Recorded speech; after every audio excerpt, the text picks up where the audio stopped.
On parle avec vous, Jean-Christophe Gallien, politologue, conseiller en communication. Bonjour à vous. François Bonjour. Bayrou va devoir se retrousser les manches. Le but, c'est notamment de convaincre les fonctionnaires de rester sur l'île pour garantir la continuité des services publics, mais aussi de rassurer les Mahorais après avoir mis du temps à se rendre sur place. Un mot d'abord peut-être sur le calendrier qui a été chamboulé. Le Premier ministre devait initialement arriver aujourd'hui à Mayotte. Il n'arrivera finalement que demain et restera uniquement la journée. Est-ce que cela ne risque pas d'envoyer un mauvais signal après tous les ratés de ces dernières semaines? Écoutez, on est dans le sauve qui peut, on est dans l'urgence, c'est un État affaibli, on le sait en France, hein, je ne parle pas de ce qui se passe à Mayotte, avec un gouvernement qui vient d'à peine d'arriver, qui vient à peine d'être nommé, un Premier ministre lui-même qui vient à peine d'être nommé, donc on est dans quelque chose qui est assez compliqué pour François Bayrou. Donc face à cette difficulté, effectivement, on sent bien qu'on essaie de trouver le meilleur dosage, le meilleur timing entre ce qui se passe à Mayotte et aussi ce qui se passe en métropole. Vous voyez, les paramètres de l'équation sont très complexes. Évidemment, il y a l'urgence mahoraise, mais il y a aussi une forme d'urgence aussi à Paris, en France, en métropole. Donc on est dans quelque chose qui, voilà, et on sent bien qu'on fait ce qu'on peut avec ce qu'on a, si vous voulez. En 15 jours, on est donc là 15 jours à ce stade après le passage du cyclone Chido et de nombreux habitants se disent toujours abandonnés. L'électricité est encore coupée pour plus de la moitié des foyers mahorais. Là aussi, c'est primordial. C'est important que François Bayrou et ses ministres n'arrivent pas les mains vides, que ce ne soit pas seulement du point de vue de la communication. Là, je parle aux spécialistes et aux conseillers en communication que vous êtes. Oui, c'est clair que vous savez, c'est à la fois très superficiel pour les habitants de Mayotte. Ce qu'ils veulent Mayotte, c'est pas des avions avec des ministres dedans, c'est des avions avec des moyens, des ressources, tout ce dont ils ont besoin. C'est une île, vous vous rendez compte, une île, ça veut dire que c'est très fragile déjà. On sait que c'est une île qui est déjà très chaotique avant la catastrophe. Et là qu'aujourd'hui, on a du chaos sur le chaos. Et donc forcément, on n'a pas besoin d'une parole, on n'a pas besoin d'une parole ministérielle, on n'a pas besoin d'images ministérielles ou de ministres qui viennent, on a besoin de moyens. On a besoin de moyens, c'est d'abord des choses très urgentes. On l'a dit, de l'eau, de l'infrastructure. Vous voyez, votre sujet sur l'école, c'est un symbole de la continuité de l'État, de la continuité de l'activité.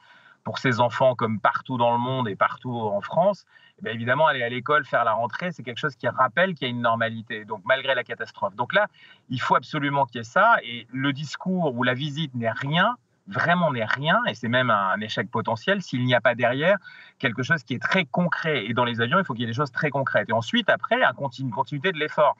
On se rappelle de ce qui se passe, par exemple, en Nouvelle-Calédonie.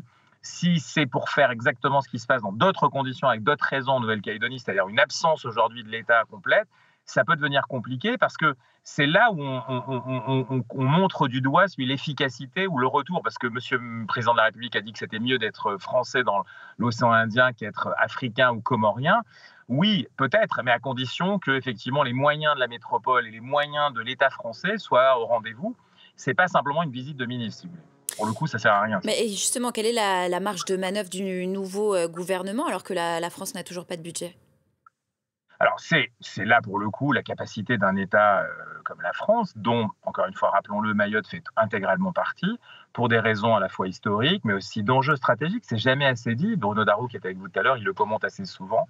C'est quelque chose de très important. Donc on ne va pas délaisser ce qui se passe là-bas. Et soyons certains que la France dispose de ressources encore aujourd'hui, budget voté ou pas voté, budget d'urgence si vous voulez.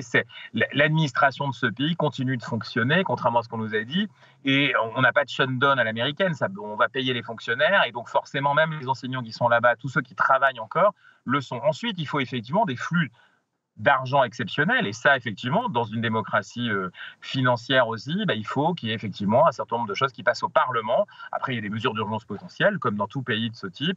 Donc, moi, je ne pense pas qu'il y ait de difficulté, si vous voulez, de moyens. C'est aujourd'hui une capacité de vélocité, une capacité d'efficacité. Il faut absolument que ce gouvernement et que l'État français montrent qu'il n'est pas simplement faible politiquement, mais qu'il ne soit pas faible administrativement et en termes d'efficacité. Là, on attend du résultat.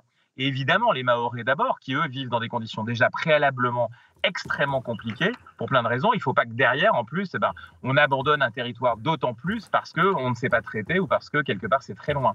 Je vous le dis, c'est un enjeu aussi stratégique dans la zone et c'est pas tout à fait anodin. Mais justement, cette efficacité, elle est contestée par une partie de la classe politique aujourd'hui. Je pense au patron du Parti socialiste, Olivier Faure, qui reproche à François Bayrou, dans une lettre ouverte d'ailleurs, de ne pas s'être rendu immédiatement dans l'archipel, d'avoir annoncé la composition de son gouvernement le jour du deuil national et d'avoir semblé chercher à relativiser l'importance de la catastrophe. Donc il y a eu tous ces ratés-là, en plus de la prise de parole contestée, vous l'évoquiez, d'Emmanuel Macron. Est-ce qu'on n'est pas aussi dans une opération rattrapage quelque part pour l'équipe gouvernementale sur place ?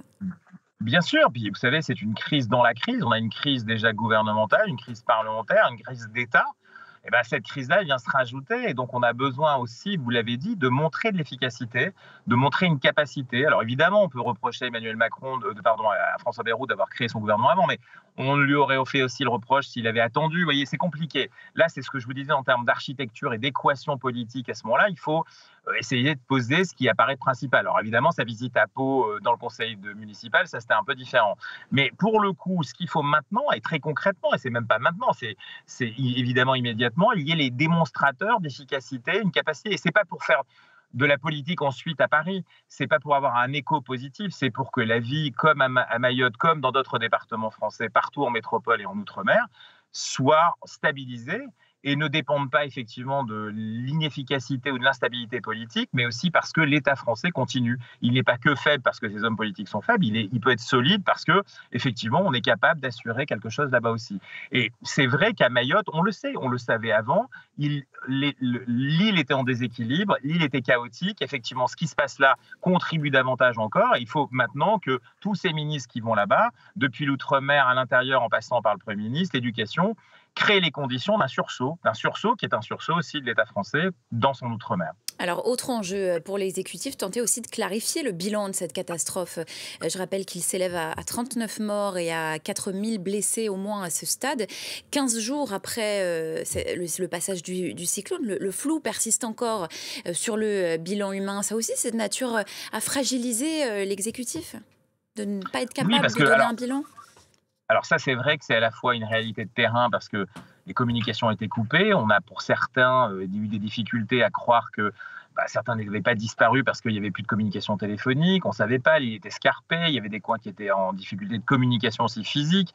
Donc c'est vrai que dire aujourd'hui qu'on n'est pas capable, c'est pour deux raisons. Parce qu'on sait faire, on sait quasiment faire pour les populations qui étaient légalement installées. Mais comme on sait qu'effectivement, parallèlement, ce n'est pas le double, mais quasiment de populations qui n'étaient pas répertoriés, on va dire ça comme ça, parce que n'avaient pas envie, effectivement, illégaux, n'avaient pas envie de se faire répertorier du point de vue administratif, parce que le risque est clair de se faire expulser du territoire. On a effectivement un grand doute sur la réalité sur cette population, de celles et ceux qui étaient les plus fragiles d'ailleurs, de leur disparition ou pas. Parce qu'ils continuent, pour certains d'entre eux aussi, de ne pas vouloir se rappeler à la connaissance, si vous voulez, des forces de l'ordre ou des forces de l'État qui sont là-bas. Donc c'est compliqué pour l'État français, là pour le coup.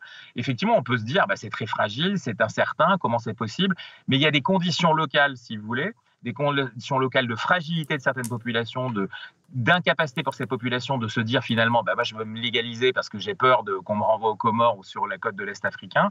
Effectivement, ça rend difficile la comptabilisation un peu macabre des disparus ou des pas disparus. Pour terminer très rapidement, je précise donc que si le Premier ministre, lui, ne restera que 24 heures sur l'île, Manuel Valls, ministre des Outre-mer, a lui prévu de rester un peu plus longtemps dans l'archipel. Est-ce que cette visite pourra lui permettre de retrouver une certaine crédibilité qu'il n'a pas pour l'instant au sein de son nouveau ministère? Très, très rapidement, s'il vous plaît. Alors ça, c'est clair que si vous voulez, pour Manuel Valls, il y a un vrai défi parce qu'en plus, il est attaqué. Il faut qu'il montre très vite un résultat, une capacité sur ce dossier-là, mais aussi la Nouvelle-Calédonie, la Caraïbe, peut-être la Guyane aussi. On a un enjeu outre-marin qui est très complexe. C'est pour ça qu'il est devenu ministre d'État certainement et qu'il est numéro 3 de l'architecture gouvernementale. Il faut qu'il montre des résultats. Lui, il a besoin très vite de se faire rappeler si vous voulez, en termes de capacité, dans la réalité de ce qu'il est en termes de possibilités, si vous voulez, d'acteurs politiques concrets, efficaces, et pas simplement quelqu'un qui tapait à la porte pour dire je veux rentrer au gouvernement encore à nouveau, comme il l'a fait ces derniers mois. Voilà, Manuel Valls qui sera lui aussi surveillé de près lors de cette visite. Merci beaucoup à vous, Jean-Christophe Gallien, politologue conseiller en communication. Merci.